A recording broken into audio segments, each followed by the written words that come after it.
और आखिरी 2 राउंड से पहले ईवीएम की गिनती के साथ साथ अब पोस्टल बैलेट की भी गिनती करा ली जाएगी और 15 दिन के भीतर जो भी एपिक कार्ड है वो भी देने की बात कही गई है। और बूथ प्रबंधन मतदान केंद्र से 100 मीटर की दूरी तक ही प्रत्याशी अपना एजेंट बना पाएंगे, बूथ रख पाएंगे। और मेरे साथ में देखता हूं कि 2 खास मेहमान जुड़ गए हैं।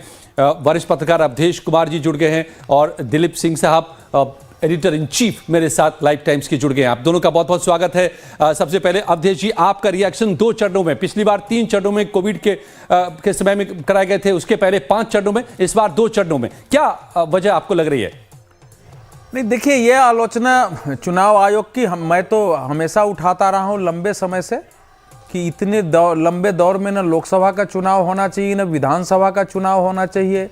कैंडिडेट्स के लिए, लोगों के लिए, पार्टियों के लिए बहुत सारी समस्या होती, इसकी आवश्यकता नहीं है। जब एक समय बिहार में अपराध चरम पर होता था, बूथ लूट होते थे, चुनाव में हत्याएं होती थी, तो उस दौर में लगता था कि सुरक्षा की दृष्टि से हमको छोटे छोटे कुछ खंड में बांट के चुनाव करना चाहिए। अब आप देखिए, चुनाव से संबंधित तो एक भी हिंसा 2020 में नहीं हुई है कि जो स्थिति है 2015 में भी अगर देखा जाए तो थोड़ा बाद में पहले हुई है, लेकिन यह कि चुनाव के दिन उससे संबंधित जब हिंसा हो नहीं रही है, बिहार में उस ढंग से राजनीति के अपराधीकरण की स्थिति नहीं है, तो इसको घटाना ही चाहिए था। सभी पार्टियों की मांग थी और लोकसभा चुनाव में चुनाव आयोग की बहुत आलोचना हुई क्योंकि ऐसी गर्मी आ गई आपको लंबे चुनाव कराने से कि चुनाव आयोग ने अपने अंत के वक्तव्य में कहा भी था कि आगे से हम इसका ध्यान रखेंगे, लोगों को कठिनाइयां हुई, उसका असर वोट परसेंटेज पर पड़ा है, चुनाव प्रचार पर पड़ा है, उसके खर्च बढ़ते हैं। तो इसलिए 2 चरणों में चुनाव 6 और 11 को अत्यंत ही उचित निर्णय है। आवश्यकता हो आगे तो 1 चरण में भी चुनाव कराया जाना चाहिए। जो हमारे पास ईवीएम है और बाकी व्यवस्था है, तो ये भी एक चुनाव सुधार की प्रक्रिया का अंग होना चाहिए कि कम समय में हम जो है निष्पक्ष चुनाव करा सके। जो दूसरा आप बता रहे हैं कि देखिए, चुनाव आयोग की भूमिका ही निष्पक्ष चुनाव कराने की, लेकिन इस बार राहुल गांधी जी की जो एक यात्रा हुई कि भाई SIR जो हो रहा है वोट चोरी के लिए हो रहा है, और उन्होंने जो प्रेस कॉन्फ्रेंस किया, 10-11 प्रेस कॉन्फ्रेंस में लगातार ये इशू उठाए थे। जब उनका अररिया का प्रेस कॉन्फ्रेंस में था, उन्होंने कहा कि देखो 65 लाख नाम हट रहे हैं और बीजेपी एक पर आपत्ति नहीं कर रही है। अब ये पता चला है कि 65 लाख नाम हटे हैं, उस पर किसी पार्टी ने ही आपत्ति नहीं की है, केवल 36। आपको बता रहा हूं, ये देश को भी जानना चाहिए कि नाम जोड़ने के लिए, करेक्शन के लिए जो टोटल एप्लीकेशन आए थे चुनाव आयोग के पास, वो केवल 36,475। मैं दोबारा बोल दे रहा हूं, केवल 36,475 लोगों ने आवेदन दिया कि हमारा नाम छूट गया है, जोड़ा जाए। इतने हंगामे के बाद ज्यादातर लोगों के नाम जोड़ दिए गए हैं। तो इसीलिए ये जो चुनाव है, चूंकि लंबे समय बाद बिहार में वोटर लिस्ट का इस ढंग से पुनरीक्षण हुआ है और कई बार मृत्यु के बाद 2-2 चुनाव में किन्हीं का नाम चल रहा था और उसके हिसाब से इतने नाम काटे गए हैं, तो ये अब देखना होगा कि इसमें वोटिंग परसेंटेज है, चुनाव परिणामों पर क्या असर होता है, क्योंकि पिछला विधानसभा चुनाव अत्यंत 0.0% के कुछ अंतर से 0.03% का ही वोटों का डिफरेंस था और कई सीटों पर सबसे क्लोज फाइट जो हुए देखा गया बिहार में। दिलीप जी, इस बार एक बड़ी बात की इलेक्शन कमिश्नर ने, चीफ CEC ने, कि पूरे देश में बिहार का चुनाव एक अलग ही होता है, मदर ऑफ ऑल इलेक्शन होता है बिहार का, और कई नए कदम उठाए गए हैं, नई पहल की गई है इस बार। तो आपको क्या लगता है कि बिहार का चुनाव, ये जो आज घोषणा हुई है, किन मायनों में अलग होने वाला है? ये 1952 के बाद मुझे लगता है कि हर चुनाव, भारत में जितने भी चुनाव हैं सब अलग ही प्रकार के हुए हैं। ऐसा कोई नहीं कि समान चुनाव होता है, और सतत एक बेहतर चुनाव की प्रक्रिया को अगर देखेंगे तो मुझे लगता है सबसे जीवंत लोकतंत्र, अगर आपको चुनाव के माध्यम से दुनिया में कहीं भी देखना है तो आप भारत के किसी भी चुनाव को देख लीजिए। इससे बेहतर वाइब्रेंट डेमोक्रेटिक जो प्रोसेस है और जितना मज़ेदार है, एक पर्व के तरह, उल्लास के तरह, ये भी कहते हैं सेलिब्रेट करते हैं हम डेमोक्रेसी को, और इसको मैं ऐसे ही देख रहा हूँ। और ये सतत एक डेवलपमेंट जो है, चुनाव सुधार भी हो रहा है, लोगों की भागीदारी भी बढ़ रही है, उसमें स्वच्छता भी आ रहा है, उसमें बेहतर सुविधाएं भी आ रही है। अगर आप देखें तो चुनाव आयोग कोई भी रहा हो और किसी की भी सरकारें रही हो, टीएन सेशन के बाद और टीएन सेशन के पहले दो आप देख सकते हैं। टीएन सेशन ने इतना ही किया, उन्होंने ये बताया कि चुनाव आयोग के पास अपनी शक्ति है, निष्पक्ष चुनाव करवाने के लिए वो प्रतिबद्ध है, और उन्होंने एक एग्रेसिव पोस्चर लेते हुए चीज़ों को दुरुस्त करने की शुरुआत की। ऐसा नहीं था कि उससे पहले नहीं होता था, लेकिन बहुत कम लोगों को चुनाव आयोग के बारे में, प्रक्रिया तो तब भी उसी तरह से थी, और वो ज़्यादा ट्रांसपेरेंट हुआ। और अभी इतने सवाल उठे बिहार में। शुरुआत तो हुई कि भाई चुनाव क्या निष्पक्ष होगा, स्वच्छ होगा, कितना स्वच्छ होगा, किस तरह का होगा, वोट चोरी हो रही है, तमाम तरह के आरोप लगे। लेकिन चुनाव आयोग जिस प्रतिबद्धता से मुझे लगता है काम करते हुए नज़र, इससे पहले भी ये भी करते हुए और आगे भी नज़र आएंगे, इसलिए कि लोगों का जब भरोसा चुनाव में बढ़ता है और लोगों का जब भागीदारी लगातार आप बढ़ते हुए देख रहे हैं, तो इसका मतलब क्या होता है कि लोग सजग हैं। और लोकतंत्र में सबसे महत्वपूर्ण पक्ष यही होता है कि लोग सजग होना चाहिए, वोटर सजग होना चाहिए। लोग अगर सजग हो गए तो वो ऐसे ही आप लोकतंत्र को एक बेहतर नज़रिए से देख सकते हैं। लोकतंत्र आपका परिपक्व हो रहा है, वो चलते हुए आप देख सकते हैं, वो आगे बढ़ते हुए कदम की तरह इसको देख सकते हैं। अब आते हैं बिहार पे। बिहार के चुनाव के बारे में, बिहार में चुनाव कई फेज में आप देख सकते हैं। एक दौर वो भी था जब बक्सा के बक्सा वहाँ पे बूथ पे छाप लिए जाते थे, बूथ कैप्चरिंग होता था, बहुत ज़्यादा हिंसाएं की खबरें आती थी, और बिहार में भी होती थी, अन्य राज्यों में भी। लेकिन बिहार को इस मामले में बदनामी ज़्यादा मिली, क्योंकि जिस तरह से वहाँ पे मीडिया के कुछ हमारे सहयोगी ने, हालांकि ऐसा नहीं था कि अन्य राज्यों में बूथ कैप्चरिंग के उस समय खबरें नहीं होती थी, लेकिन बिहार को जो दिखाया गया, बताया गया, और कुछ हद तक ऐसी स्थिति हुई कुछ समय, ऐसा कुछ काल परिस्थितियों में आप देख सकते हैं जहाँ पे इस तरह की खबरें ज़्यादा हुई, तो बिहार की छवि धूमिल हुई। लोगों का जो एक भरोसा है वो बढ़ा। जो लालू जी के जंगल राज के बारे में उनके विरोधी बताए, उस समय भी लोगों का जो भागीदारी, लोगों की भागीदारी बढ़ी। ऐसा नहीं है कि लोग कम संख्या में वोट करना शुरू किए, वहाँ से आप ये देख सकते हैं कि लोग ज़्यादा संख्या में वोट करना शुरू किए। तो मुझे लगता है कि बिहार के चुनाव को हम लोग एक लालू जी के पहले के और एक लालू जी के बाद जब नीतीश जी आए हैं, तो उन्होंने सामाजिक समीकरण को, एक जिसको उनका नाम दिया गया कि सोशल इंजीनियरिंग, और उन्होंने उस चीज़ को चुनाव में बेहतरीन तरीके से इम्प्लीमेंट किया। आप उससे असहमत हो सकते हैं, आप उनसे सहमत हो सकते हैं, उनको जिस तरह से जब लगा उन्होंने अपने हिसाब से वो केंद्र में बने रहे। बिहार के लालू जी के बाद नीतीश जी हैं, आज भी नीतीश जी ही हैं। अगर देखें बिहार के चुनाव को जब हम बात कर रहे हैं, तो अभी एक तरफ नीतीश के विरोधी अगर आप देखेंगे तो आरजेडी, तेजस्वी, तमाम महागठबंधन के लोग हैं, तो एक नए प्लेयर के रूप में पीके आए इस चुनाव में। खास बात अगर मैं कहूँ तो नए प्लेयर के रूप में अगर आप देखें तो पीके हैं। अब ये प्लेयर कितना कारगर साबित होंगे, मैदान में उतरने दीजिए, उनके प्रत्याशी का नाम आने दीजिए, उनकी चीज़ों को खुलने दीजिए। तो अब इसकी शुरुआत हो गई है। लगातार वो कई महीनों से ज़मीन पे हैं, लगातार चल रहे हैं, तो लोग उनको देख रहे हैं। बिहार में अगर एक चीज़ को देख रहे हैं चुनाव से जोड़ के, तो वो है पीके।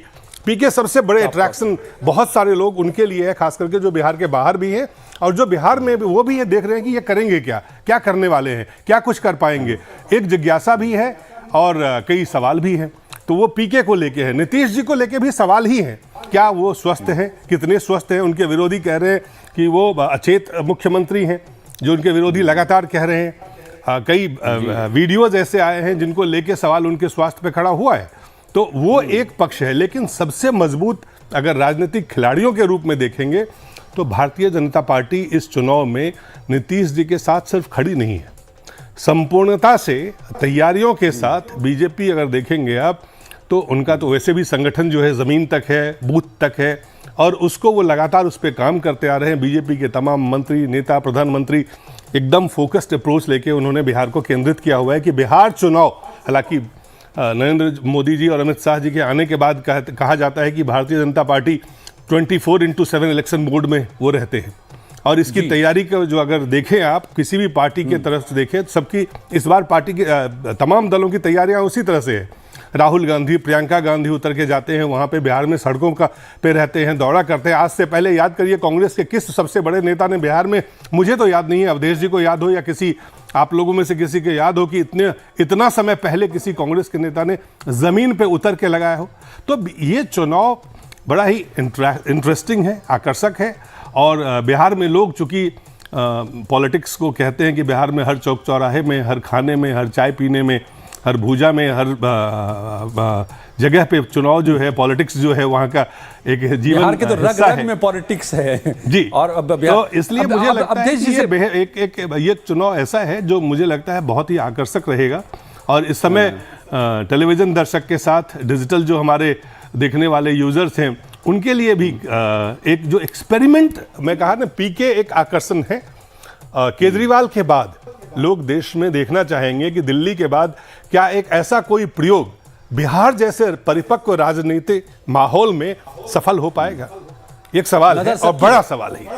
और चर्चा में सही बात है, जैसा आप बता रहे हैं कि सबसे ज्यादा चर्चा अगर किसी पर हो रही है तो पीके पर हो रही है। लेकिन आपने जो जिस टर्निंग पॉइंट की तरफ इशारा किया दिलीप जी, अवधेश जी, उसी को आगे बढ़ाते हुए मैं आपसे समझना चाहूंगा कि 20 साल हो गए एनडीए सरकार के, तो तेजस्वी को भी उम्मीद है कि इस बार मैं सीएम बन ही जाऊंगा। महागठबंधन को लगता है, बीजेपी भी अपनी तरफ से पूरी ताकत इस बार लगाई हुई है। लेकिन बड़ा सवाल यह है कि बीजेपी एनडीए का चुनाव लड़ रही है बिहार में इस बार, या बीजेपी का चुनाव लड़ रही है, अपना चुनाव लड़ रही है? नहीं, आपके प्रश्न के उत्तर देने से पहले दिलीप सिंह जी ने जो अभी भारत के चुनाव के बारे में एक बात बोला, बहुत महत्वपूर्ण है। क्योंकि अब ये लाइव टाइम्स के दर्शक या इनके डिजिटल के दर्शक इनको कितना जानते हैं मुझे नहीं पता। अगर ये कह रहे हैं कि विश्व में, यानी भारत के चुनाव की विश्व से तुलना करते हुए उत्कृष्ट बता रहे हैं, तो इसलिए महत्वपूर्ण है कि हाल के वर्षों में जितनी यात्राएं विदेशों की इन्होंने की है, यूरोप की, अमेरिका की, बड़े देशों की, और वहां के प्रणालियों को समझा है, इसके बाद अगर इनका यह निष्कर्ष है तो ये सबसे महत्वपूर्ण टिप्पणी यही हो सकती है कि एक व्यक्ति जिसने इस समय दुनिया में गया है, वहां के पॉलिटिशियन से मिले हैं, बात कर रहे हैं, वहां के जो फाइनेंस के एक्सपर्ट हैं उनसे बात कर रहे हैं, वहां के आइकन से मिल के आ रहे हैं, दुनिया में मीडिया की स्थिति देख रहे हैं, उन्होंने दुनिया की तुलना में हमारे चुनाव प्रणाली को और यहाँ की चुनाव व्यवस्था को अगर उत्कृष्ट कहा है तो ये एक महत्वपूर्ण टिप्पणी है ये। और इस नाते है कि इस समय भारत में और भारत के बाहर भी भारत की चुनाव प्रणाली को जिस ढंग से कलंकित करने, उसके साख पर बट्टा लगाने की कोशिश हुई है और हो रही है लगातार, उसकी दृष्टि से देखते हुए, और बिहार में भी हुई है, एक कोशिश हुई है। इन्होंने जरूर कहा कि वैसे यात्रा नहीं की, लेकिन यात्रा किस रूप में हुई है? यात्रा के पहले ही दिन प्रेस कॉन्फ्रेंस में जिन महिला को लाया गया कि इनके 6 परिवार के नाम काटे गए हैं, वो तो कुछ घंटे बाद ही हो गया कि उनके 6 के 6 नाम उसी में हैं। और महिला ने अपने कहा कि मैं क्या करूं, मेरे तो वो वार्ड का मेंबर था, वो आया, कहा कि राहुल गांधी जी आ रहे हैं, तुम्हारा नाम तो है नहीं, बोल देना चल के कि हमारे नाम कट गए हैं। उसने बोला, मैंने बोल दिया। तो इसलिए यात्रा उन्होंने की अवश्य है, परिश्रम किया है, लेकिन वो यात्रा जिस मुद्दे पर हुई थी वो मुद्दा इतना ही था कि भारत की जो सत्ता है इस समय, वो इस समय जनता के समर्थन से नहीं है, चुनाव आयोग की मिली भगत से। चुनाव आयोग वोट चोरी करके या तो वोटर को जोड़ता है या वोटर को हटाता है और फिर इनको जिता रहा है, और यही वो बिहार में करने आए। तो एक वातावरण बिहार में पैदा करने की कोशिश। मैं इसमें थोड़ा सा ऐड कर दूं, जो आप सवाल उठा रहे हैं, इस वातावरण में ये चुनाव हो रहा है। राइट सर, इलेक्शन कमीशन पर शायद आजाद भारत के इतिहास में सबसे ज्यादा जब कभी सवाल उठाए गए हों विपक्ष की तरफ से, वो लगता है कि इस चुनाव से पहले उठाए गए हैं। तो आपको लगता है कि ये चुनौती बड़ी हो जाती है इलेक्शन कमीशन के लिए इस बार, इसीलिए इस बार कई नए कदम उठाए गए हैं, 100% वेबकास्टिंग की जा रही है और सुरक्षा के भी अभूतपूर्व इंतजाम। क्या लगता है कि चुनौती के तौर पर ले रहा है इस बार चुनाव आयोग? सियासत में क्या होता है कि कहीं पे निगाहें, कहीं पे निशाना। चुनाव आयोग तो बहाना है, उनको निशाना तो नरेंद्र मोदी, प्रधानमंत्री, भारतीय जनता पार्टी अपने विरोधी पे। और लोकतंत्र की खास बात यह है, अच्छी बात है, इसमें क्या बात कितनी, उसकी सीमा क्या होनी चाहिए, उसका डिग्री क्या होना चाहिए, वो एक सवाल है जो अवधेश जी कह रहे हैं, जो बिल्कुल जायज़ है कि भाई आप चुनाव आयोग जो संवैधानिक संस्थाएं हैं, आप कहते हैं वो चरमा खराब हो गई हैं, वो एक तरफा काम कर रही है, लेकिन आप ये तक तो, वहाँ तक तो सरकार के ऊपर आप हमला बोलते हैं, वहाँ तक तो ये बात आप समझ भी सकते हैं कि राजनीतिक विरोध के नाते अगर ये हमलावर होते हैं तो वो ठीक है, वो जायज़ है, उसमें कोई गलत नहीं है। लेकिन संस्था को इस तरह से कलंकित करना, चाहे कोई भी पार्टी हो, किसी भी पार्टी के समय में हुआ हो, और ऐसा नहीं है कि ये पहली बार हुआ है। ये आरोप इस तरह के जो सरकारें रही हैं उनके ऊपर दुरुपयोग का आरोप पहली बार ना तो राहुल गांधी लगा रहे हैं, ना ही प्रियंका लगा रहे हैं ऑर्गेनाइज्ड वे में तो लेकिन क्या हुआ, इतना संगठित रूप में अभियान चलाकर अभी क्या हुआ है कि लगातार तीसरी बार नरेंद्र मोदी प्रधानमंत्री बने हैं और आपको विपक्ष को अपना स्पेस ढूंढना है। अब स्पेस ढूंढने के लिए कोई तो उनका चाहिए, वो जो भी कुछ करते हैं कहते हैं, वो तेजस्वी यादव लगातार कह रहे हैं कि उन्होंने जो कुछ कहा सब एनडीए की सरकार ने कर दिया। तो अब जब कर देते हैं तो आपके पास कोई मुद्दा नहीं होता है, मुद्दा नहीं होता है तो मुद्दा ढूंढते हैं, नहीं होता है तो बनाते हैं। तो और इस दौर में जब सोशल मीडिया में रील के दौर में हम पहुंचे हुए हैं तो 4 शब्द बोल के भी आप कुछ अपने आप को हाईलाइट करते हैं। आपको 40 शब्द बोलने के मौका आपको नहीं मिल पाता है, 4 शब्द में आपको वायरल होना है। तो वायरल कैसे होंगे आप? आपने एक बीच में आपने कई बातें कही, आपने एक बात कह दी, उससे आप वायरल होते हैं।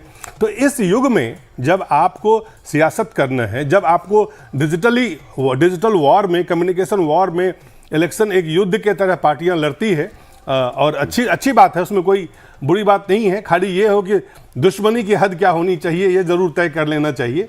तो मुझे लगता है कि बिहार के जिस चीज़ के बारे में अवधेश जी की चिंताएं हैं कि आप संवैधानिक संस्थाओं को अपने राजनीति से जितना कम से कम उसका इस्तेमाल करें, आपके लिए बेहतर होगा। चाहे कोर्ट हो, चाहे अन्य खामियां हो सकती है, उन खामियों का आप उजागर कर सकते हैं, और राहुल गांधी या कोई भी अन्य पार्टी के नेता फ्री हैं उसको करने के लिए। लेकिन मुझे लगता है कि जो भागीदारी, जिस बात को मैं कह रहा था, जो अवधेश जी कह रहे, जो भागीदारी बिहार में आप देखेंगे या अन्य राज्य में देखेंगे, चुनाव में देखेंगे, और जिस तरह के आप देखेंगे फाइट, हरियाणा में आप वोट के अंतर को देखिए, बिहार में पिछले चुनाव में वोट के अंतर को देखिए, तो किस तरह से, किस कदर जो पार्टियां चुनाव लड़ रही है और लोग किस तरह से वोट कर रहे हैं, तो आपको लगेगा कि नहीं, ये अब इन्वॉल्वमेंट होता है। सिर्फ आप चुनाव आयोग का इन्वॉल्वमेंट तो स्वाभाविक है, राजनीतिक दलों का स्वाभाविक है, लेकिन उनके समर्थक जो होते हैं, जो अन्य समर्थक होते हैं, जो आम लोग हैं, उनकी भागीदारी बहुत बेहतर है। बहुत बढ़ चढ़ के लोग हिस्सा ले रहे हैं, और लोकतंत्र के लिए इससे बेहतर संकेत कम से कम कहीं नहीं मिल सकता है। खास करके जब दुनिया के कई हमारे पड़ोस में भी और कई आप राष्ट्र में देखेंगे तो वहाँ पे ट्रांसफर ऑफ पावर बहुत ही डिफरेंटली वहाँ पे हो रहा है। वहाँ पे डेमोक्रेसी में इस तरह का पार्टिसिपेशन जो है वो बहुत कमज़ोर हुआ है। वहाँ भारत में ये मजबूत हो रहा है। तो कई उम्मीदें हैं कि आपका डेमोक्रेसी बेहतर हो और बेहतर करते रहे। उसमें मीडिया की भूमिका है, उसमें सोशल मीडिया की भी भूमिका है, लेकिन उस पर चर्चा आप कर सकते हैं। तो मुझे लगता है कि एक बहुत ही बेहतर समय है भारत के लिए, भारतीय लोकतंत्र के लिए, भारतीय जो सियासी दल हैं उनके लिए भी। वो भी अपने तन मन धन समर्पण होकर चुनाव लड़ रहे हैं, एक एक उम्मीदवार पे वो चर्चा करते हैं। कुछ चीज़ें ऐसी चिंताएं हैं जिस पर हम चर्चा करेंगे, लेकिन मेरा मूल ये है कि इस समय बिहार के चुनाव में बिहार के लोगों की जो भागीदारी है, बिहार के बाहर से लोग जो भागीदार हो रहे हैं, जो वहाँ नहीं पहुँच पा रहे हैं, वो ऑनलाइन कमेंट कर रहे हैं, इंगेज हो रहे हैं। आप देखेंगे अगर सोशल मीडिया पे कोई टीका टिप्पणी होता है तो वो सिर्फ बिहार से उनका नहीं आता है कमेंट या लाइक्स या शेयर्स। ये एक बहुत भी लोग जो है बिहार के बाहर वहाँ से भी आ रहे हैं। तो मुझे लगता है कि वी आर, जिसको कहते हैं हम, एक बेहतर लोकतांत्रिक जो पहल है, थ्राइविंग डेमोक्रेसी, एक जीवंत लोकतंत्र के सारे भी कह सकते हैं। कुछ खामियां होगी, देखिए जब इतनी चीजें होंगी तो खामियां भी होंगी। ऐसा नहीं है खामियां रहित हमने खामियां सहित हमें आगे बढ़ना पड़ेगा, बढ़ रहे हैं, ये बड़ी बात है। और चुनाव की प्रक्रिया, सबसे बड़ा लोकतंत्र हम हैं आबादी के लिहाज से, तो जाहिर है इतने बड़े प्रोसेस में कहीं न कहीं खामियां होंगी। लेकिन ये चुनाव, यकीन मानिए कि इस बार कहीं न कहीं ये अपने आप में बिहार के लिए एक टर्निंग पॉइंट भी कई मामलों में है। ये 90 के दशक में बिहार की राजनीति में एक बड़ा बदलाव आया था, फिर 2000 के दशक में बदलाव आया था जब एनडीए की सत्ता आई थी, और इस बार किस तरह के से ये टर्निंग पॉइंट साबित हो सकता है, ये भी मैं समझूंगा अपने मेहमानों के साथ में कुछ ही पलों में। बने रहिए, स्पेशल एडिशन का होई बिहार।